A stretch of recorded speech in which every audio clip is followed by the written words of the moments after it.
All right. Moving to our next session, which is about managing challenges of charging infrastructure for faster adoption of EV. I would request, thank you.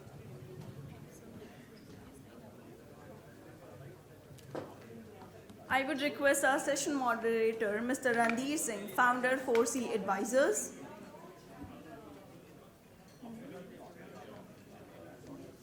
I would request our eminent speakers, Mr. Uday Narang, founder Omega Seki Mobility, to please come on stage and join us on the dais.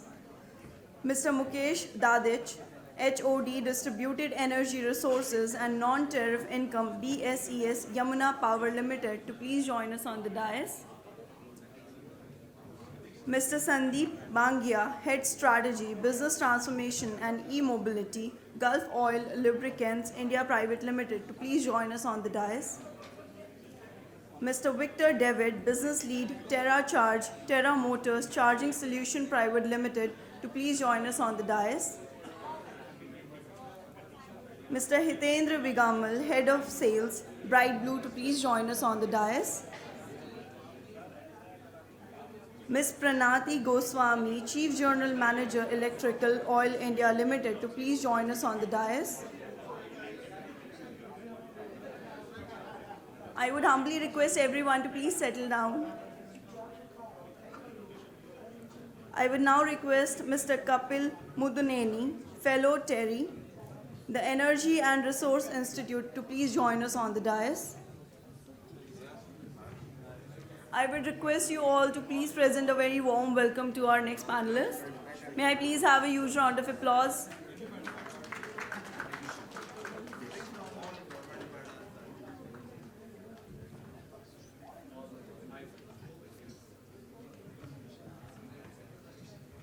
I present a very warm welcome to all of you. Thank you for joining us today. I would request our moderator, Mr. Randhir Singh, founder, 4C's Advisor, to please start the session. Thank you very much.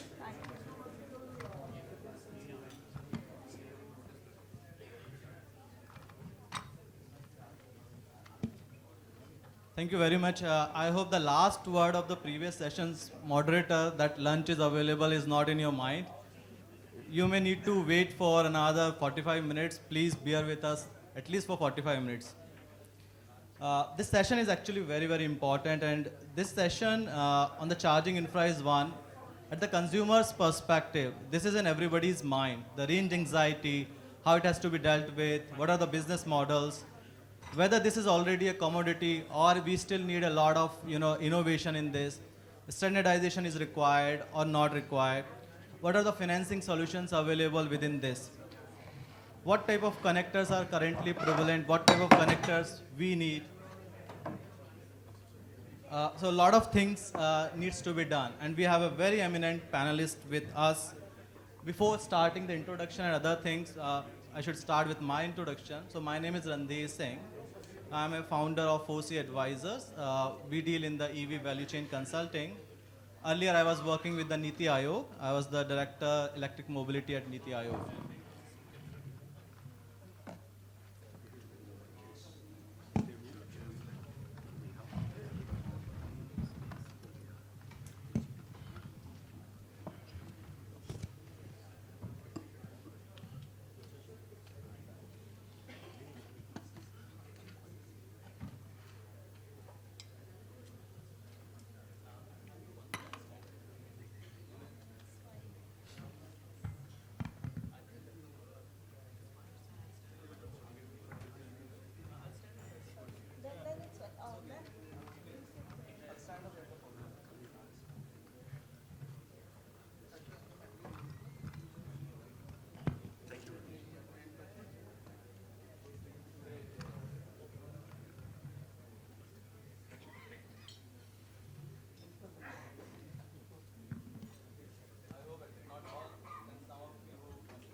First of all, good morning all, and good morning esteemed panelists and attendees.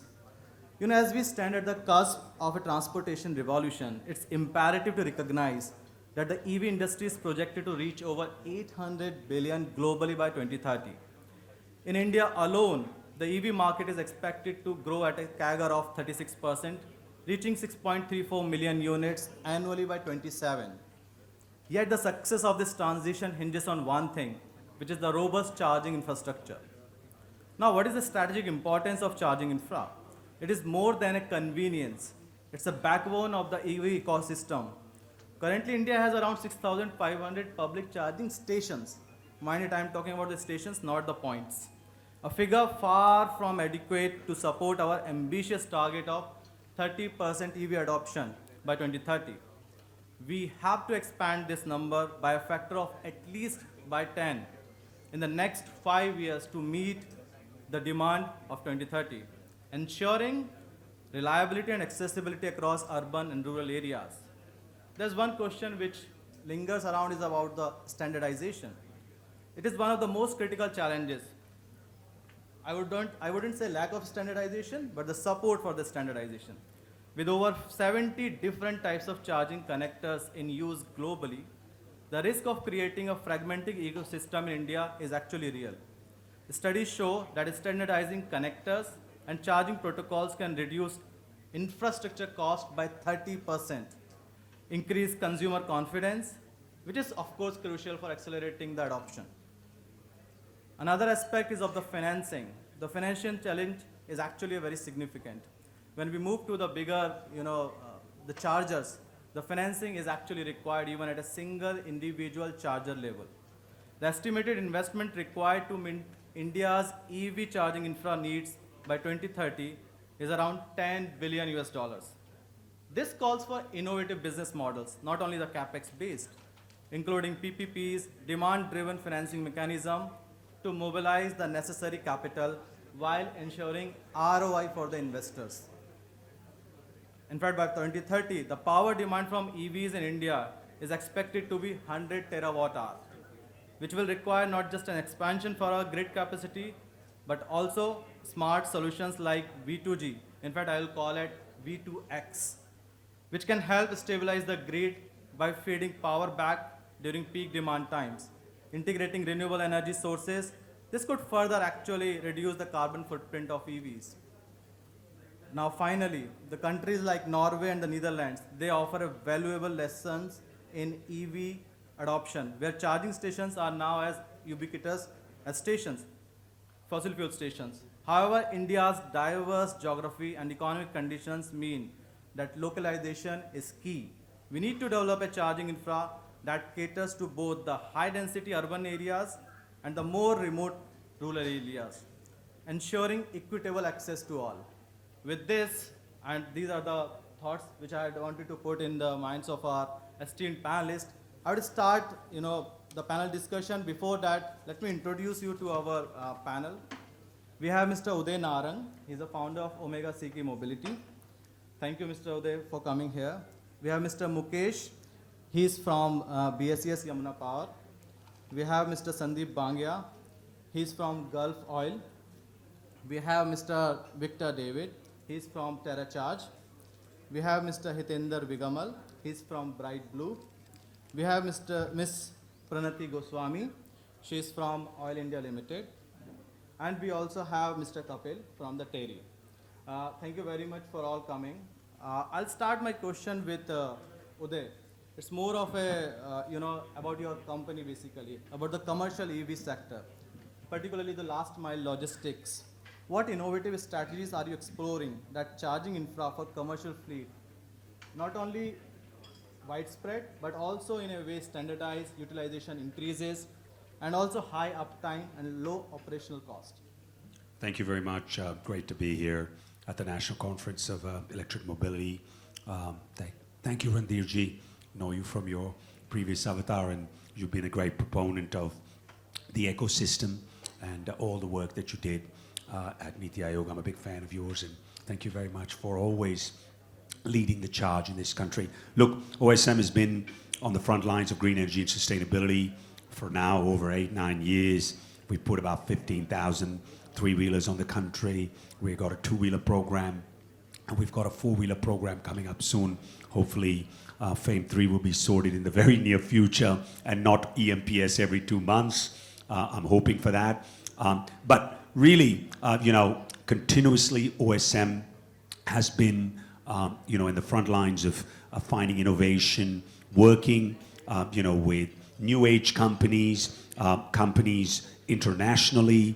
One of the things that OSM has always been around is to find new ways. And if you look at it, our latest, a month ago, we came up with Stream City Quick. Stream City Quick is with 15-minute fast charging with our alliance with Exponent.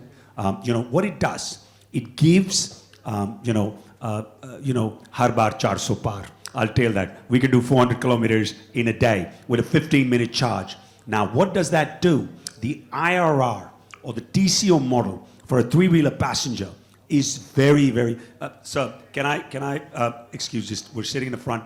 I mean, I would request if you have a discussion, please take it outside. I think it would be better.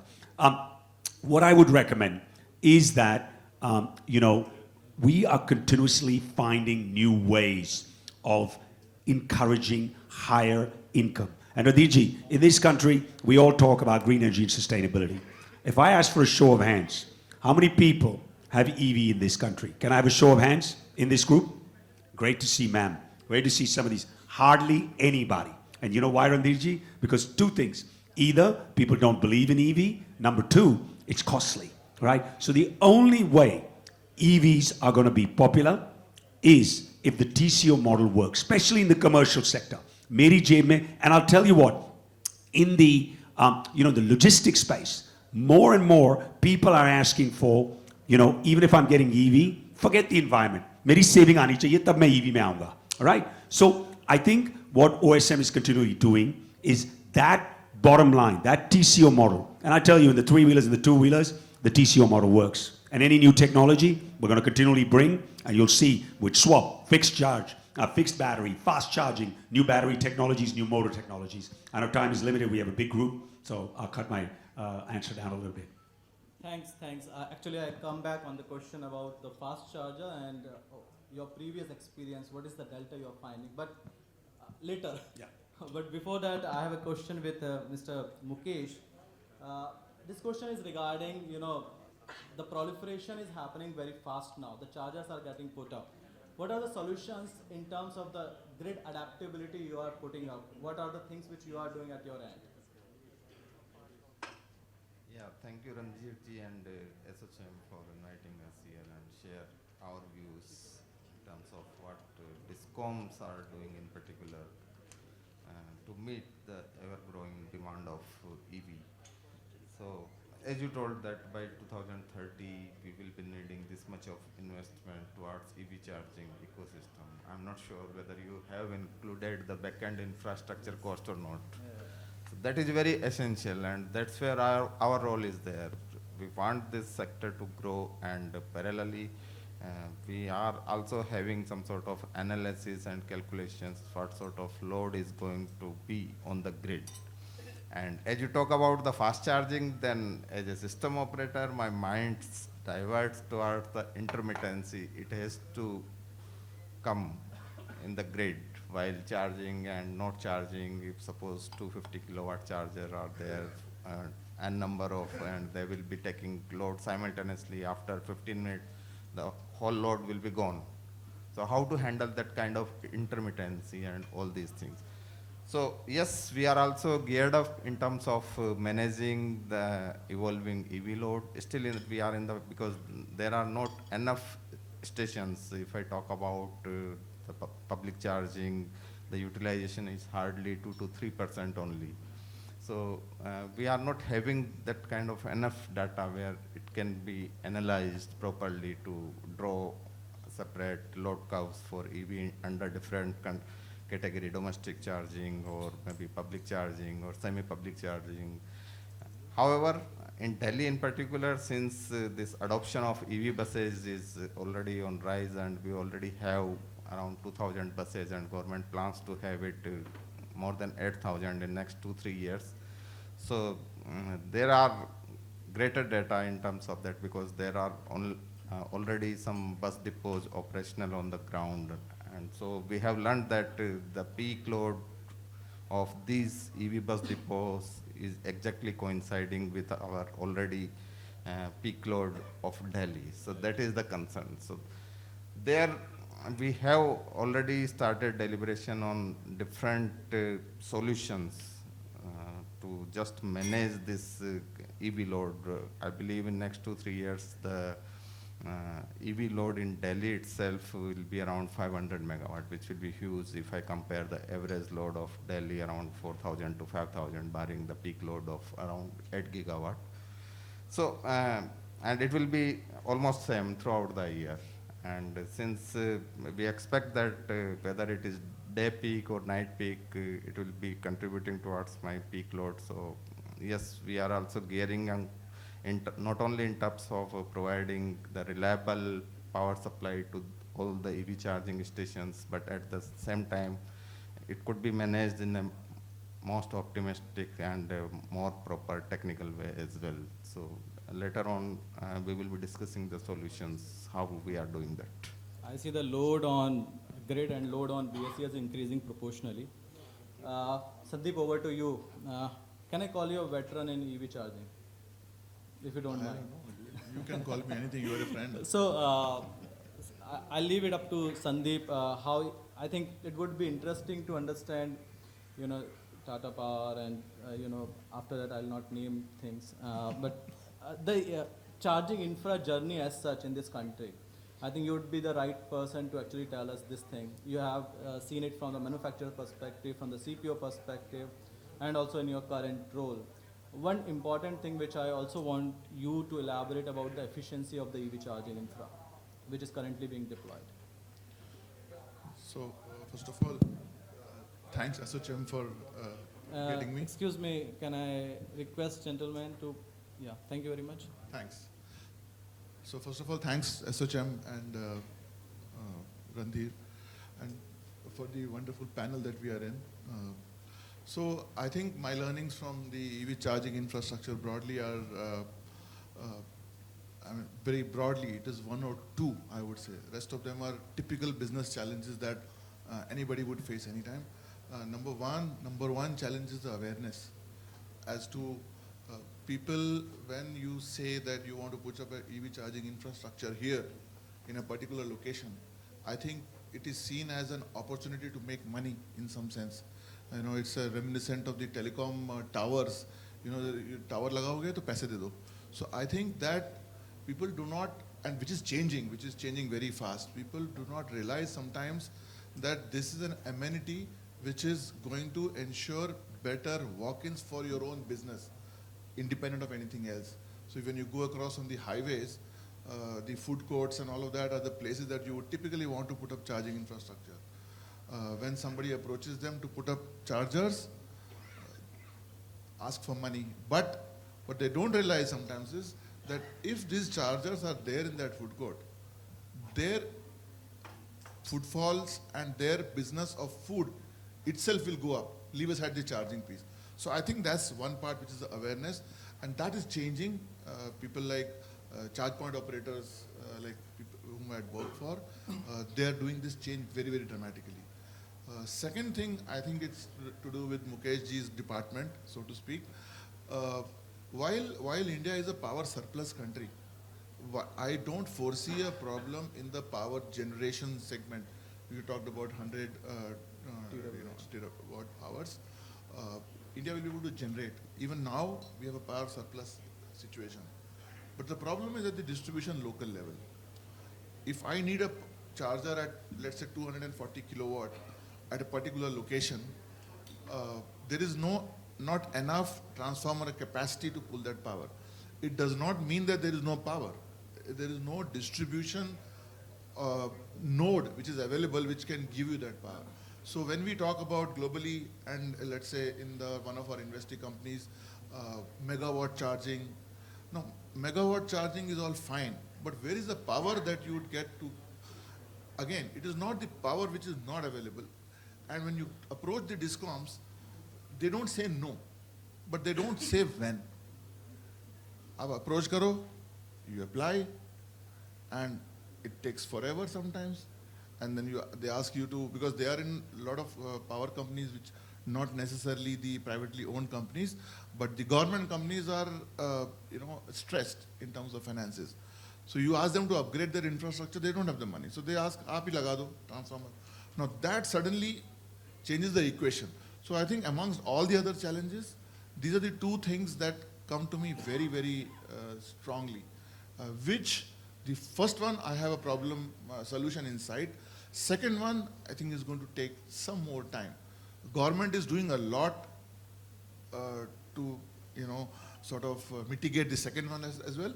But I think there's a lot more needs to be done. Thanks, Sandeep. Mr. Victor, thank you for coming. Just one simple question that Terra Charge is in the charging business. How you are planning to deal with the different EV models and their charging? Do you think the standardization is one thing which should be taken up, or that would be the thing which still needs to be pushed back for a few years? Good afternoon, everyone. Thank you so much, SHM, to put me in the panel. See, basically, we as an organization are into the entire value chain of the EV ecosystem. Manufacturing EV, manufacturing chargers, and creating charging infra, and with finance. Basically, what I see, there are 4 points basically wherein we need to, address to these challenges. One is lack of charging infra in remote and rural areas. So as Sir said, I actually realized that yes, we are, as a CPO, many companies are looking for lucrative locations wherein it will be a win-win situation for the dhabas and for the hotels to bring in more customers, and for guest houses to bring in more bookings because of the charging infra that they are offering. So due to this, the chargers which are placed are not evenly, like how we find the petrol pumps. Every 5 to 10 kilometers, you will exactly see a regular petrol pump coming up on the either side of the roads. That is not happening today. That is just because of this, what Sir said. Then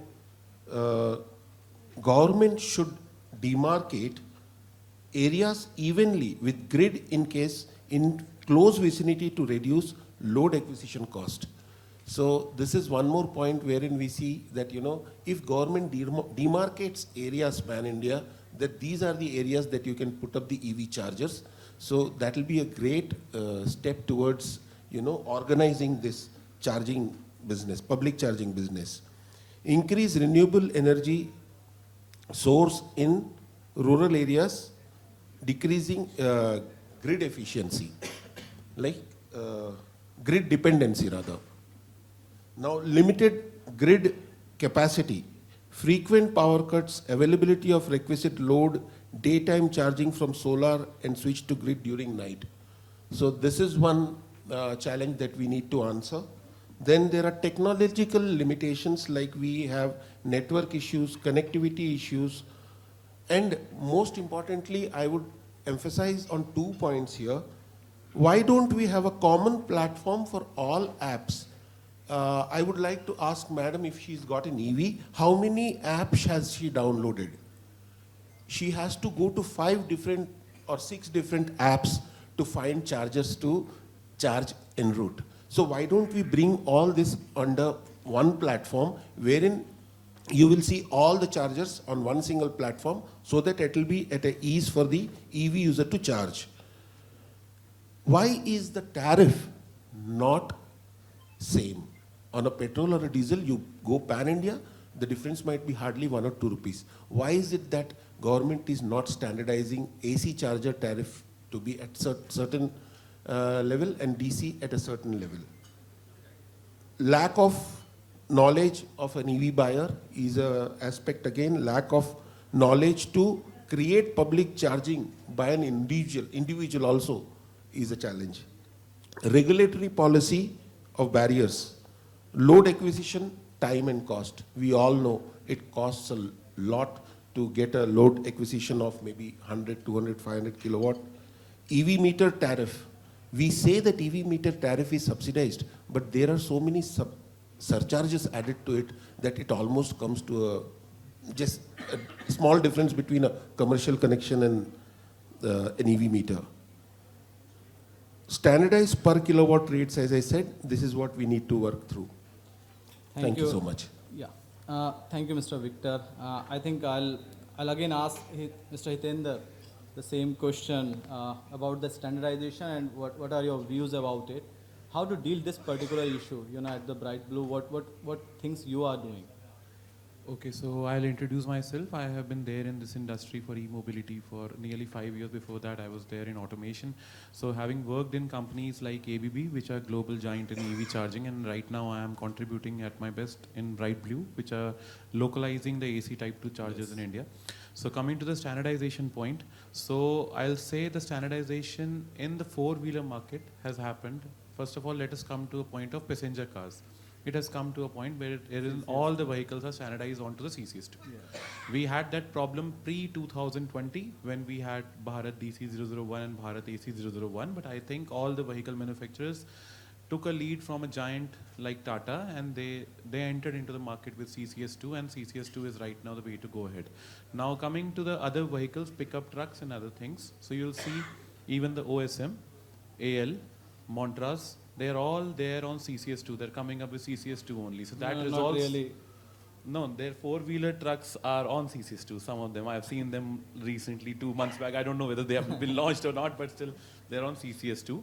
And plus, AL, Ashok Leland, they have their pickup trucks on CCS2. Yeah. The upcoming OEMs also, the pickup trucks which are with the capacity. We'll also go on Type 6. Yeah, because that's where we think, that's where I think in the future, right. I feel that's, and we went back to the drawing board because obviously there was clarity on FAME, and so we've got to make it cheaper, but I think Type 6 is also where we're going to go. Type 6 is also going to be there apart from CCS2. So these two are there, and then coming on to the two-wheelers. I think in the two-wheeler segment also, the BIS has, I think recently adopted the charging standard after the Ather opened up their charging standard to the public. And there are standardizations happening onto the charging standard, but I think the problem here is on the adoption of EV. As rightly said by Uday sir, how many of us really do actually own an EV? But apart from the charging infrastructure, yes, of course, I'll just take 1 minute because I think Sandeep sir pointed out many good things that what is needed at the upstream side on electrical infrastructure. But apart from that, the ratings of the charging stations also need to be defined, what needs to be placed where. We unnecessarily don't need a 120 kilowatt station at Park, New Delhi. It is going to be utilized less than 2%, trust me, because 90% of the cars are anyhow going to get charged at home. I think the people who are already driving cars for more than 50,000 kilometers, they have been charging at their home only on a 3.3 kilowatt socket or on a 7 kilowatt wall box. So to increase the adoption, to increase the utilization of the charging station, which will be a boost to the CPOs, intelligent placement of correct ratings of charging stations should be there. I was very much impressed by Sudhendu sir from Niti Aayog when he pointed out that, and before that, PMO advisor when he said that the next priority would be to place a charging station in the parking lots, in the residential buildings, in the commercial parks, because that is where you park the car when you're working. So basically speaking, on the standardization front, yes, the standardization is happening. Type 6, CCS2, way to go ahead. And I think the bigger vehicles, heavy commercial vehicles, not missing out on them. They are also getting standardized now on more and more CCS2 standard only. And it is good to see players like Exponent Energy, as rightly pointed out by Uday sir. I was recently looking at them, how they were partnering up with Veera on the 15-minute fastest bus charging. So great amount of innovation is happening, but the standardization will follow. I don't think there has to be a push from the government side. I think some things should be left to the industry and to the EV users to adopt, because they will automatically acclimatize. At the end of the day, the government should play a role in the reliable upstream infrastructure and correct policies on adoption and on giving subsidies to the ultimate EV users, because at the end of the day, they want a vehicle at a cheaper cost. So that is one of the. I have one addition, sorry. I would tell you, we tried this with the swap players, right? To standardize it. And I'll tell you, and I know I worked with, Radhiji knows about it, and Sudhenduji and everybody. The swap players don't want to work together. We've tried to put a policy. I totally agree with what you're saying, a standardization. But the problem is to get everybody together in the room and agree. I'll tell you, it's impossible. And if you can do it, I'm telling you, man, you're going to get the Padma No, Vibhushan for it. it's But I'll- absolutely impossible. He was suggesting that Yeah, it's yeah. happening It's at happening, industry but level on its own, on its not own. being forced by somebody else. Yeah. it's not good. Yeah, and I think that's the only way. It's actually not happening. It is happening by drift. Yeah, So exactly. everybody, when Europe adopted the CCS2 standards, everybody watched that. Japanese standards gone, and then India adopted. Then everybody. So it's like drift. It is nothing to do with by choice. Either it happens by imposition. For example, France banned CHAdeMO, so they drifted toward. In India, CCS is not banned. I mean, CHAdeMO is not banned, but nobody uses it, so it's drifting. Yeah, in fact, going forward, when the voltage level changes, we will see somebody else coming up. Because Absolutely. CCS2 will not And adapt to one more that. point on what my neighbor just pointed out, Mr. Victor pointed out, on the differential rates which CPOs are charging. I think there's a draft policy on 1st of July released in Ministry of MOP, Power MOP. website. They are proposing certain rates to be charged in solar time and non-solar time, but there would be differential pricing because there would be difference in the quality of the product which I might be putting up on the road as a CPO or which my competitor must be putting up. So rather than actually thinking about the rate at which the users are being charged at this very initial stage where there are only 2% of EV cars there on the road, we should focus on reliable infrastructure and good amount of charges on the ground, because right now the focus is on much more adoption rather than users don't complain even if they have to pay 21 rupees per unit. Trust me, sir. I think knows it. commercial aspects Yeah. has to be left to the industry and also to the consumers. Let the market decide that.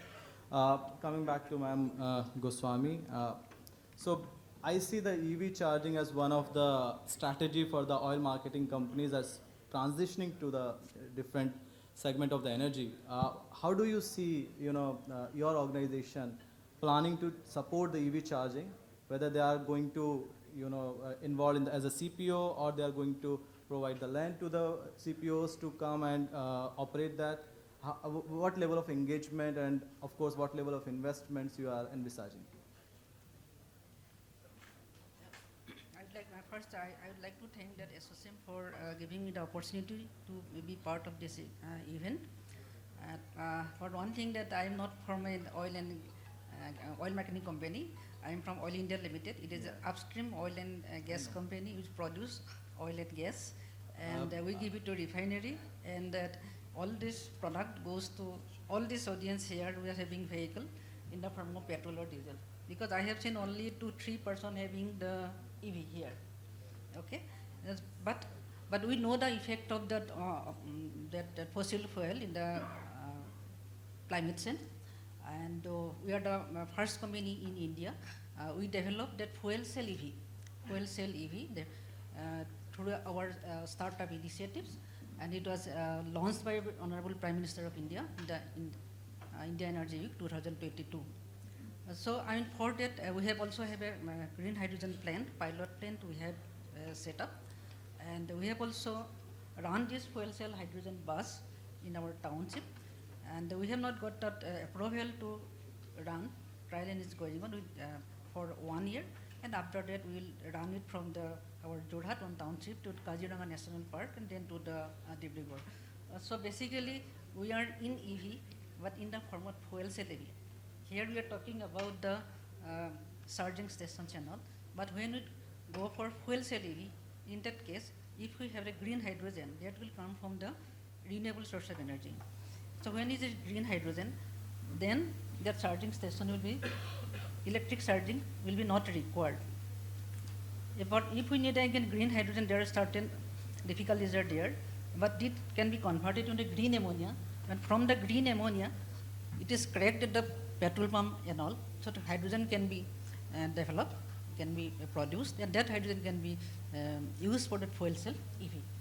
So when the Tarun Kapoor, sir, he was talking about by 2040, India will have it all EV. But I say that at that time, majority of the EV will be fuel cell EV. 30% may be from that EV that's taking power from grid, but the rest will be from the fuel cell EV. In the long run, it is going to happen. Now coming to what we are doing for EV, basically we are an oil and gas company, but we are also in the renewable source of energy. So we have 188 megawatt of solar and wind power, and we are already held a joint venture with state government of Assam for 640 megawatt of solar, and also Himachal Pradesh. We are also having some tie-up for solar. We are also working in the geothermal. At the same time, we are also working with other state government, Odisha and Rajasthan. So for power required for that EV, that we are going to, give it to society. So that will be there. So by 2030, we are going to have nearly 1 gigawatt of renewable power. We have also planned by 2040, we are going to have nearly 5 gigawatt of renewable power. So that is our strategy. We have already developed, farmed it up, and we are also going to have a green hydrogen. So we have already got a green hydrogen plan. We are also having a tender have been floated for green hydrogen plan in Himachal. The another plant we are going to have in Duliadan in Assam.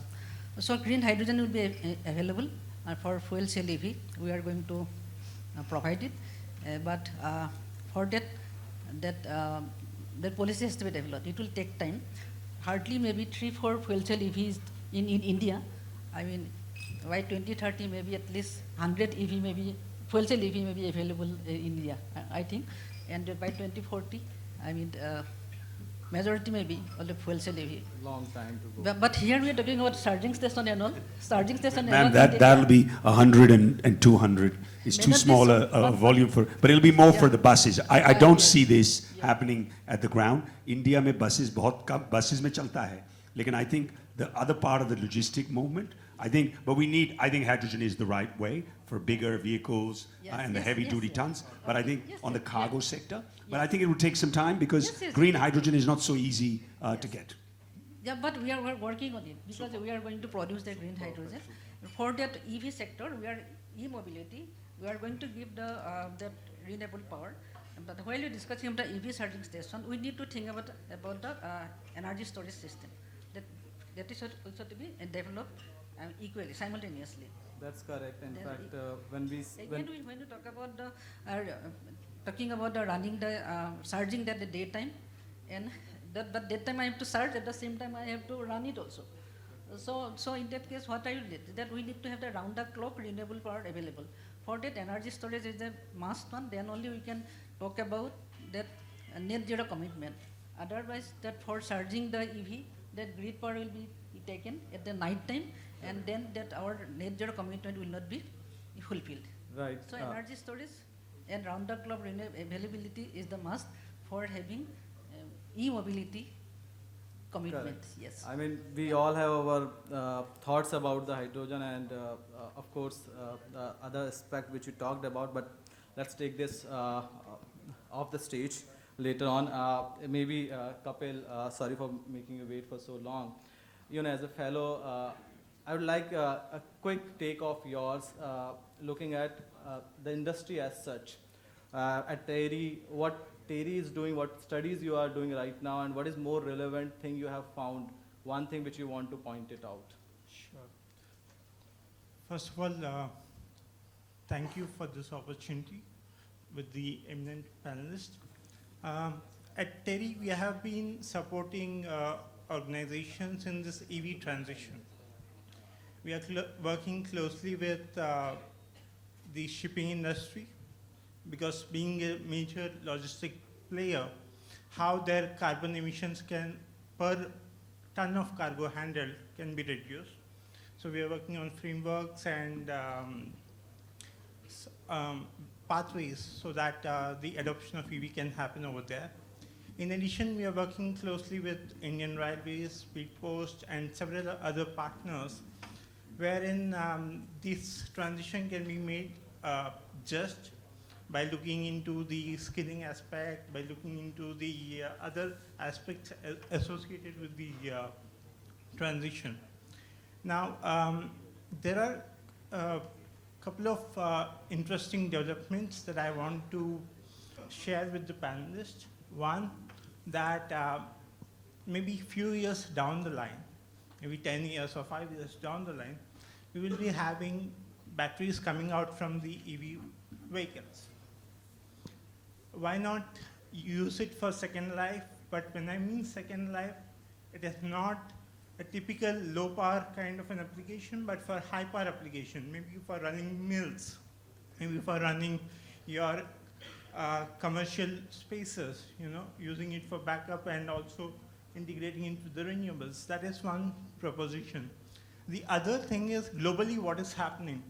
There are solutions getting developed in US, Europe, in terms of wireless charging, especially for large vehicles like trucks and further.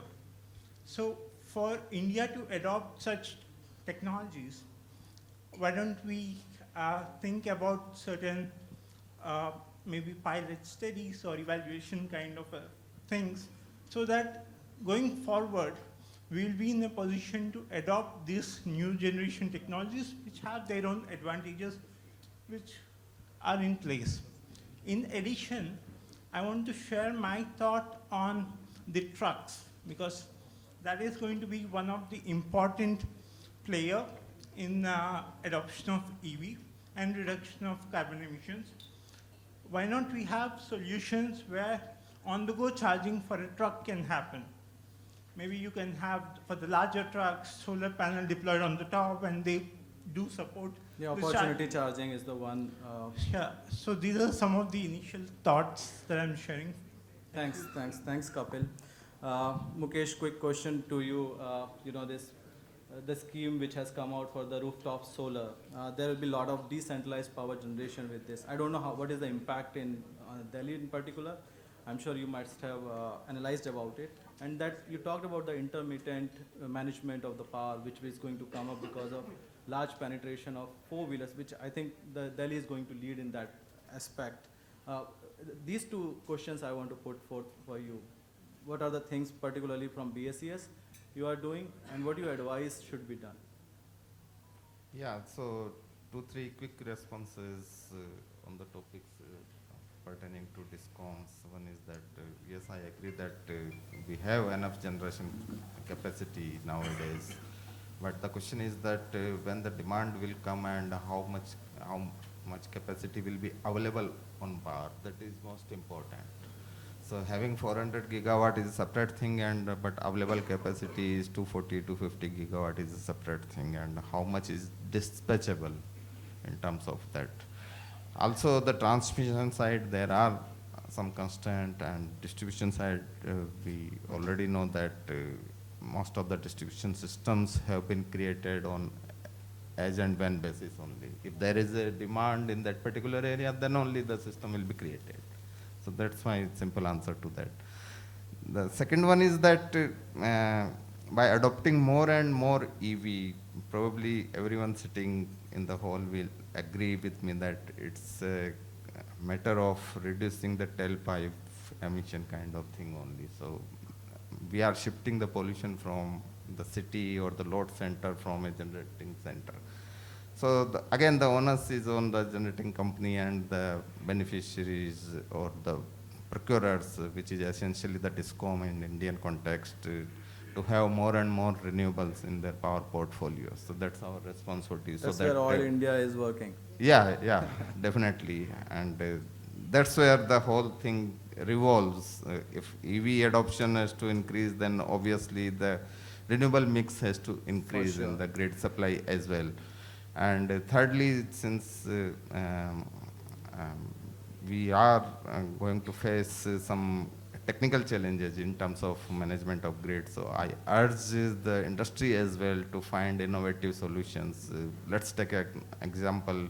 In case of battery swapping station, can we make the power flow bidirectional into that? Yeah. So that's the question. Yeah. It's not only asking load from the DISCOM or the grid operator. How can we support as an industry player to the stabilization or management of the grid in form of demand response or DSM? TOD could be a price signal, definitely, which works, but again, there has to be involvement of technology. V2X you rightly talked about, and we are already doing a couple of projects around V2G also, and the battery swapping station. Delhi has already around more than 500 battery swapping stations. The combined capacity is huge in terms of kilowatt hour or megawatt hour. Right. So if required, can the power be pushed back to the grid whenever required? So that's the question, and we, as an industry player, we have to think that technology is there to do that. V2X a good example, V2G good example again revolves around DTC. Yeah, so correct. the all buses, 8,000 buses with more than 200 kilowatt hour capacity will be Ideal standing in that situation, it depot can be in used. idle situation. Yeah. So can we utilize that much of capacity and charge the buses at the lean period? Correct. So In- in that way, we have to see the things from both the angles, from the supply side angle and also from the utilization angle. Thanks, Mukesh. Uday, coming to you regarding your experience with the 15 minutes charging and your previous solutions which you deployed. I'll ask in terms of the commercials, कितना extra मिल रहा है? कितना पैसा तुम extra बना रहे हो? First of all, I want to thank, we work with Terry, you guys doing some great work, and, we ran our trucks with you in Ladakh.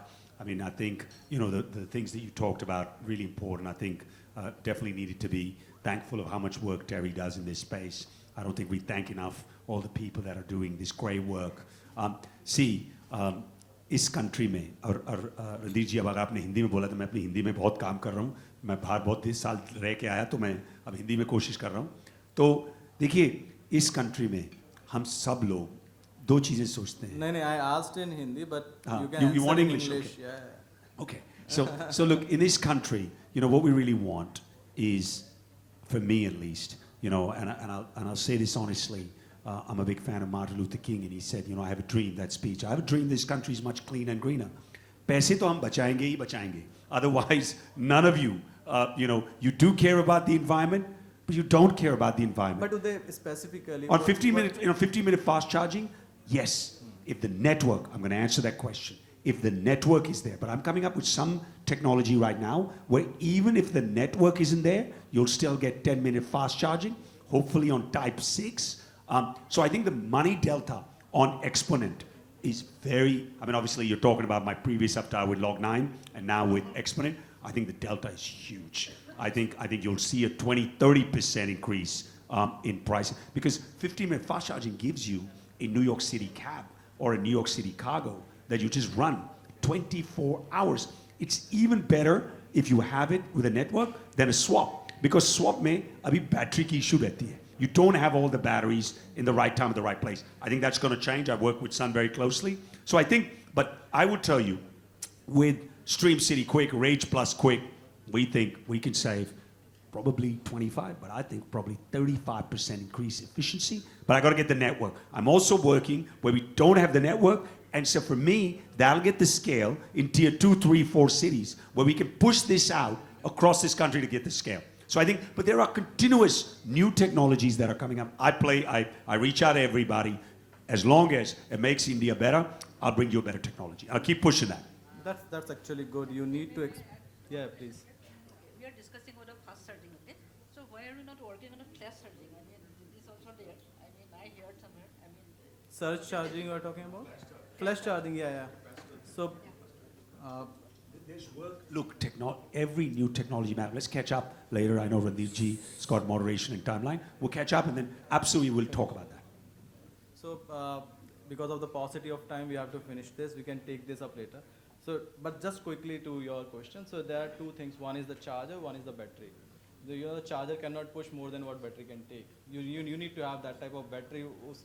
It should be able to take that type of charge also. But we can take that later on. First of all, thank you very much. Thank you, everyone. I think 1 hour or 2 hours would have been, the ideal time. But the lunch is waiting for everyone, and it was decided almost. I'm so sorry. So sorry. But I think it was a very, very nice session. Two important things actually which I want to address here, which Victor also pointed out. About, lot of apps which are there. So UEI, Unified Energy Interface, is one which is actually trying to do this. Second, about the, the hotspots when the charging infra can be put up. So there are now indexes available. You need to reach out to them, wherein if you want to put up a charging infra somewhere, you can get the index on the point of 10, what will be the utility of that particular charging infra in that aspect. Thank you very much. Thank you, panelists, for coming here. Thank you very much. Thank you, everyone. Thank you very much to all of you. Guys, we still have one more session, so I request you all not to move out for lunch. Everybody seems hungry now.